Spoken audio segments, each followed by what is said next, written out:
All right, hey everybody, welcome to another episode of Freedom Empowered.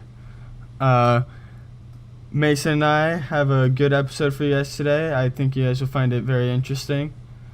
How was your week, Mason? My week was pretty good. Lots of fun. How about yours? It was good. Made some money, typical stuff. I'm living the dream. This podcast is my dream, so Hey, just living it. wait, I think it's kind of interesting that you mentioned that you made money, and I think maybe some people think that when we're talking about freedom, it's always got to be money because, as we have always said, controlling your own source of income and having money, and preferably lots of it, does make you more free. But our episode today is actually going to be about that. It's about you can also, our definition of freedom is to do what you want when you want. So some people don't need money to do that. And I think as you'll see throughout this episode that there's plenty of ways to live your dreams and be free without having a lot of money, at least initially. Isn't that right, Nick? Yeah, I agree. So like people who like to travel, they can, like when you're young, you should travel and start doing things that make you happy. For example, you can go to a different country, work there for a little bit. I don't know. But for me, when it comes to traveling, I think a lot of it is about life experience, like moving away. Like if you go to college, it's the people get good education, but more and more people are going to college. It's not staying out as much, but a large part of it is like the social connections you make and the life experience you get from going to college. Right. I think we can almost start here. I mean, how many people go on vacation once a year? How many people save up a couple $1,000s, more or less, and then will plan out these vacations where they either travel around the country, travel around the world. And me and Nick were talking about, we were reading through a couple articles, and there's no reason why, if you want to travel, especially when you're younger, why don't you just find a way to work in a different country? So I know we were reading this article, and it says that if you're from the ages of 18 to 30, there's a huge number of countries where you can get a work visa or a study visa for little to no cost, and then you can spend, a year or 2 years in a different country doing that same vacationing thing that you wanted to do. I mean, how many people go on your 2-week vacation and say, I wish I could stay here for, the rest of my life? Yeah, maybe not the rest of your life, but 1 year. Well, yeah, exactly. Like there's a lot of jobs out there where, like, for example, people who go to Hawaii, they say they love Hawaii, they never want to leave, I want to go back. And, like, there's a lot of jobs that what they're doing here, they could do that in Hawaii. Right. You know what I mean? Like, they could be hanging out, they could go surfing every day, they could do a lot of things that they enjoy to do, they could do it every day. Things that they're even passionate about. Right. No, I totally agree with that. And I think to go back on what you said earlier, I heard you were mentioning college. And when we talk about setting yourself apart from other people, or I think we talked a little bit about college in our last episode, but is you want to create the skills or to get yourself knowledgeable on something that sets you apart from everyone else. So I almost feel like does college really set you apart from your peers anymore these days? But we all know that knowledge is power. So what are some things you think you could do to gain some sort of knowledge that is different from the people around you? And I think that you could use something like this, like a work visa or a study visa, to go out of the country and have fun, as we're talking about, because it's like what you want to do, you're vacationing, but also you're getting a whole new set of skills and a whole new knowledge base that a lot of your peers aren't. What do you think about that, Nick? Well, like, I feel like there's a lot of people out there who stay in one place for their entire life, and they don't really experience anything else in their life. Like, it's just one thing that's all they've known, and they don't really want to go travel or move somewhere else. They just stick with that, you know? So like they don't really, I feel like you can possibly say like they're missing out on half of the stuff that's out there for them to learn or do. Right. I mean, I think so. I don't know if I'd agree with you where you say that like they don't want to move away because I think that everyone wants to go on vacation. If you ask people, hey, like if you had 2 weeks and an infinite amount of resources, like what would you do? I think a lot of people will say they want to go on some sort of vacation. They may possibly even travel the world, but I think that it's a lack of money or time or something like that that keeps people here. And that's what I'm saying. I'm not saying that it's for everyone because as like if you're 50 years old and you have a career, then obviously I'm not advocating that you quit your job. But if you're 18 years old, if you're even if you've already gone to college, why not spend a year in a different country? I know there's a whole list of them. You guys can we'll post the article on our website so you guys can check it out. But there's plenty of countries that all you literally need is to get a visa. The visa is going to cost maybe $300, but all you need to do is prove that you have some sort of skill.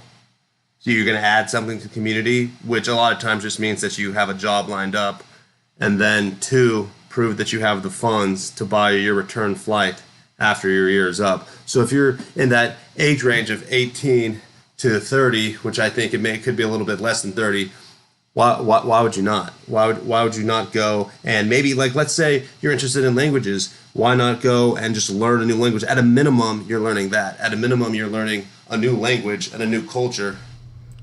Well, yeah, I think moving somewhere else, learning a new culture, the way how people live in other countries, is just a valuable thing to have as a knowledge source. Right. And then And go for it. all right, and like I feel like even if you have a college degree, you hear this all the time, like people who get college degrees and then they can't find a job afterwards because if you have a popular college degree, now you have a lot of people competing for the same jobs. And that goes Something back, that and can- that goes back to what I said was that you're trying to set Something that yourselves will set you apart. apart. And nowadays, Exactly. is college really setting you apart? In many cases, no, especially depending on what your degree is. Exactly. Like, if you're not getting a degree in biology or biochem, then where like not very many people major in that, and you're getting like a generic degree, like communications, for example, it's a generic degree. I think it's the most popular degree out there. You're gonna have a lot of competition, Right. and And it's just a way to improve yourself on paper. and I'd almost say not to talk down on other countries, but I would say that you know American or Western education is in many cases better than that from other places around the world. So if you are trying to get a job in your field, then maybe you do this work visa thing where instead of your education being on like a lower rung on the totem pole here where you got it, you go to another country where a lot of people might not have that high level of credentials, and then you'll be able to get a job easier in other places. I think people don't realize that just because other countries speak a different language and have a different culture that they don't run the same. You know, all capitalist uh, societies have an open market with businesses, and if you have a skill that maybe here isn't that special, but maybe you go there and that's what they're looking for, you know. Well, yeah, exactly, and I feel the same applies to states as well, where if you're in, for example, California, there's a lot of people there. It's a lot harder to get jobs since it's very inflated, I guess you could say. Whereas if you go somewhere else in the country, a lot less people applying for the same job, and then Oh, of course. and you could do what you want to do, And the basically. right, and the standard of living is lower, so if you're just trying to build your resume and work on your work skills, uh, maybe you have to have a lower level entry job at first, Why would you live in a place that's demanding that you pay, $2,000 of rent a month when there's a huge portion of our country where you can rent a decent place for less than $500? You know what I mean? So you go to one of those places, your standard of living or your whatever your base expenses are cheaper, and then you can work Well, on a lower entry level job and build up your skills. And then if you really want to move back to a more densely populated place, which a higher with a higher cost of living, go to it. But then you already have better skills to get a better job. you have better skills. You have the work experience. Move away somewhere for a year or two, out of state or out of the country or in the country, just to a different state. Get that work experience. Make yourself better, and then get that job you want. Right. I mean, and then I guess we'll go back to like one of our original points is that you want to control your own source of income. You want to probably, I mean, I advocate for it. You definitely want to own your own business, or you want to own your own source of production, something, because then you're not working for someone else. You're not having someone else achieve their dreams. You're achieving your dreams, but also like you're not just going to get like a simple set salary. You can get what you put into it. So when we're talking about that, maybe if you spend your time, working in a different place, whether it's just a different state or a different country, and then you learn about the culture in that different state, or you learn like just it's just all about social networking. So you meet people in the industry you want to get into. You learn about, if it's a different country, you learn about that other culture. So then when you're ready to start your business, maybe you want to start it there. You know what I mean? Like, how do you know that one of the big things with a private business is it's based off who you want to find your customer base first. You want to find who your target audience is, right? So I don't know, but maybe your target audience is better found in Asia. Maybe it's in South America. Like, I don't know personally, but do you know either? So maybe that's one thing you can do is go and learn about different people, and maybe that's where it would be better for you to start your business. Yeah, exactly.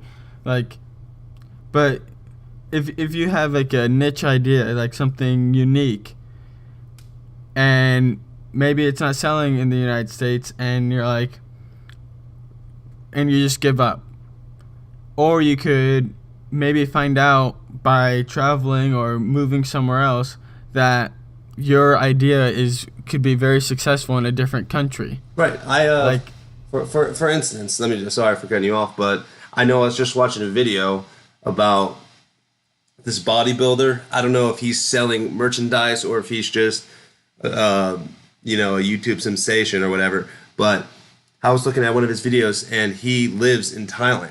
And I don't know if you know anything about Thailand, guys, but his cost of living is, I think it was something like $250 a month rent, and it was a luxurious apartment in Chiang Mai, which is one of their most culturally dense areas. And he showed us the gym. The gym was amazing. So that's what, like, I guess that's his source of income is his bodybuilding. So that was a nice free gym in this beautiful apartment. It had a beautiful pool, like, and obviously Thailand's tropical. And he was loving life, and he was paying $250 a month rent, and then food there is you can pay less than $5 a day easy for food. You know what I mean? So that's what he wanted to do. And he might not, and maybe he's just starting off in his business, so he's not making a lot of money, but he found a place where he didn't have to spend a whole bunch of money to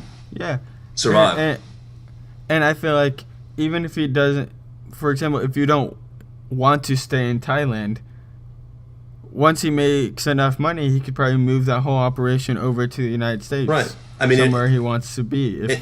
In his case, his source of income wasn't tied to his location. So that's something that I've been thinking about. Anyone who has an internet-based business, why would you live in a place with a high cost of living? I mean, there's beautiful places all over the world. If literally all you do is run like a famous blog or you're a YouTube star or something like that, where and literally there's no connection to your location and your source of income, why would you not find the best place in the world you want to be and the cheapest place maybe if that's what you're looking for and do it from there? You know what I mean? I think people have Well, this.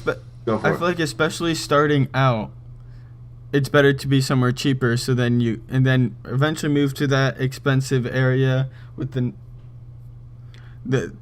eventually move to Santa Monica or somewhere that has a nice beach. Get in the United States, eventually move there. But Right. to begin with, why not spend a year?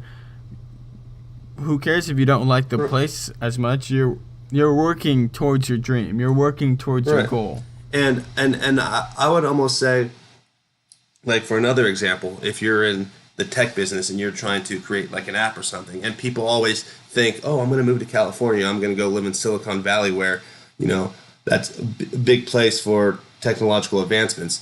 But everyone knows how expensive it is there, and honestly, how like difficult of like a community or an industry to get into there, because you're competing with the best. You know what I mean? So why not go to a place where like South Korea? Or I'm not saying you have to. I'm not saying, but why not? Just think about it for a second. If you're interested in maybe the Asian culture or something like that, and you're willing to, or even if you're just willing to invest in yourself and maybe live somewhere that you do that isn't your favorite, but it's good for your future, why don't you move to somewhere like South Korea or even arguably China and go to a place that is really that has a customer base that's about whatever you're working on. You know what I mean? Yeah, exactly. And like a lot of the countries we've said, they don't speak any English, so I understand that could be tough. But like when it comes to starting a business, you could start a business in a different country and still sell stuff to the United States, for example. Right. Like I was reading an article where basically like the freest countries to start a business in, because they have the least amount of regulations, less taxes and fees to start your business, is in Singapore, New Zealand. Denmark is also pretty easy on their business regulations. Right. So like they're very business friendly. So you could even start your business there. And I think And then right. And I think some people go, oh well, America's the freest country. Like America has got to be like be the land of opportunity. But when you look at, I mean, these statistics, you can trust them if you want. Like I love America, but America's ranked 13th for easiest country to start a business in, and then 8th overall. I don't know all the numbers that go into that, but that's just an example. It's 13th to start a business in, because as we know, there's a lot of regulation. Like we've talked about the regulation in past episodes. yeah, I think it was our first episode. Right, our we first talked episode. about that. Like when you're in a country like America, nothing wrong with it, but there is these industries are already built up. There's already inherently going to be some barriers for entry, because the people that have already exceeded and become successful in those industries are going to try to stay on top. So it's going to be a little bit harder for someone who wants to get into that industry to get there. But if you move to a country that is still on the rise, it might be way easier. There'd be less barriers to entry to get into a business there. I know he was mentioning Singapore and Denmark and stuff like that. One of the things with Singapore is they have a streamlined process to start a business. In Singapore, it's all online. All of their business things are online, and it takes about 19 days to have your application pushed through. Like how many days would it take in America to start a business? It could take months. I know for many businesses it's months or years, and you're going to have a huge startup capital. You have to, even get your application accepted. But I'm not saying go to Singapore, but this is just an example of a place where in 19 days you can have your application in online and accepted in 19 days. It's interesting. Yeah, it's very interesting. Like, and even if that's not where you want to end up, that's a good place to start everything. You could start your business, you could grow your business from there, and then move back to the United States if you want to. It's all about. I think it's just about finding a place that's most conducive to your success. So you don't have to force your idea to be successful in the place you're at. Why don't you change your own life to make it to make your idea most successful? You know what I mean? For instance, I mean this is just a pretty obvious example, but how many people move to LA or New York City and get in the rat race? They go there and they are competing with millions and millions of other people, all with the same exact credentials as they have, because they see, like for instance, New York City, they see like they want to work on Wall Street. They see the stock market as a huge successful business because it's the most successful. But at the same time, how difficult is it to become successful there when you can go to a place that has an up and coming economy, or you go to even another city that is just still on its way up, and then you can be part of that uprise. You know what I mean? Yeah, yeah, exactly. And I feel like when you go when you break it down and you go to the root of it, it's it's people not willing to take the risk, or they get too comfortable and they don't want to move away from friends and family, and they have a hard time just chasing that opportunity.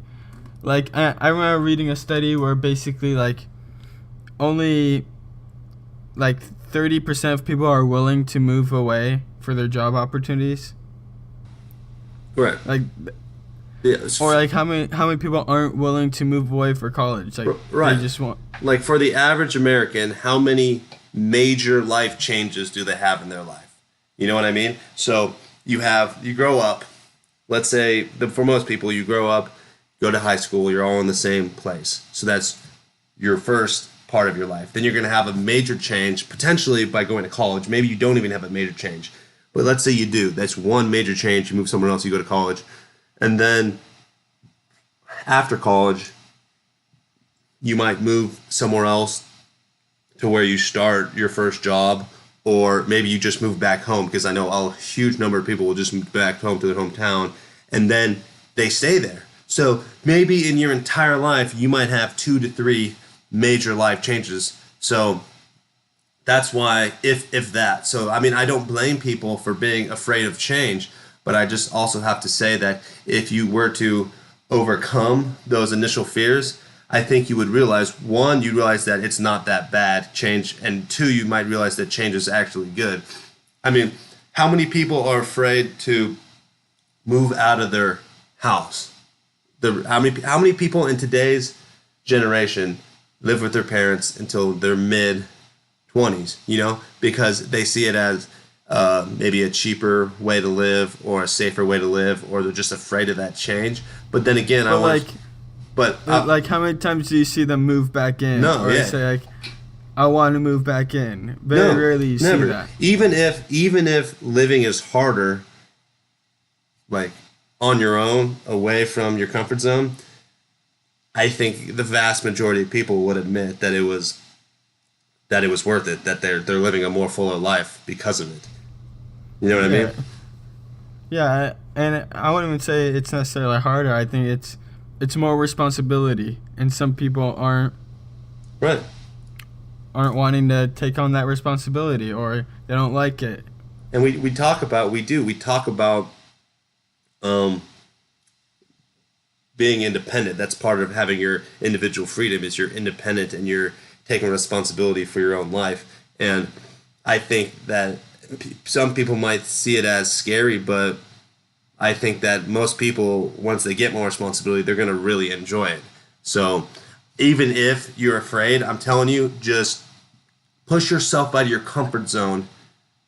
even if you're not enjoying it at first, I promise that you're going to learn a lot. We talked about this whole episode about moving to a different country because you're going to learn new things and you're going to be pushed out of your comfort zone and you're going to, enjoy that change. But you can bring it down to a more basic level where a lot of us are at, where you just have to push yourself out of your initial comfort zone. Just move out of your hometown. If you see that you have a job opportunity, maybe it's 3 towns over, move out of your comfort zone and try it out. And I guarantee you that even if you end up moving somewhere else because you might have not liked it completely, the change is going to be easier. Now you're going to be more willing. You're going to be, oh, that wasn't that bad. Moving wasn't that bad. Change isn't that scary. It's actually kind of a little bit of fun. And then who knows, maybe you just keep moving and moving and moving. And then maybe by the time maybe you've tried out 5 or 6, 10 different locations, different lifestyles, and now you can pick which one you like the best. You know what I mean? If you don't try new things, you're never going to know what's best for you. Exactly. And at the end of the day, the message we're trying to spread is major changes in your life. And today we were talking specifically about moving, traveling. Basically, doing these changes will ultimately improve your life.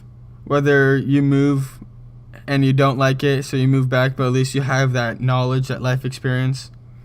Or even if you do love it and you realize if you didn't take that risk, that chance, you would have never taken that opportunity. You would never have the opportunity you have now.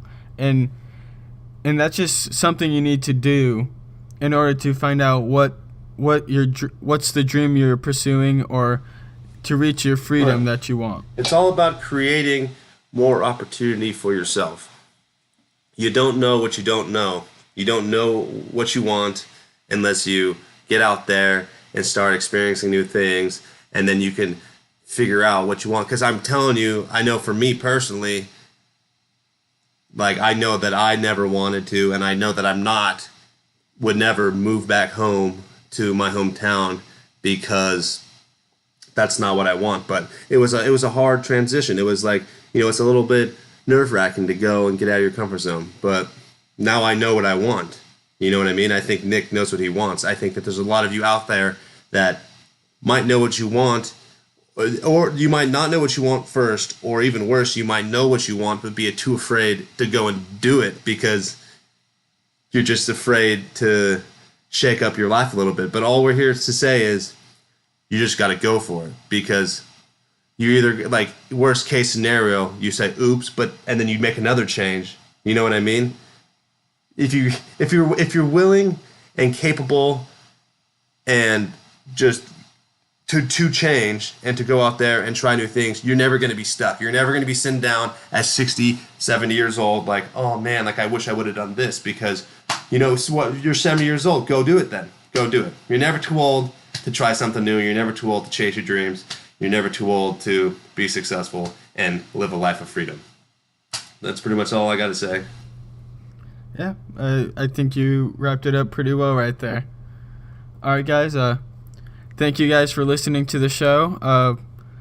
Please remember to give us a rating on iTunes. Leave a review. If you don't have iTunes, whatever you're listening to us on, please remember to tell a friend, share it, spread the word. We'll talk to you guys next time.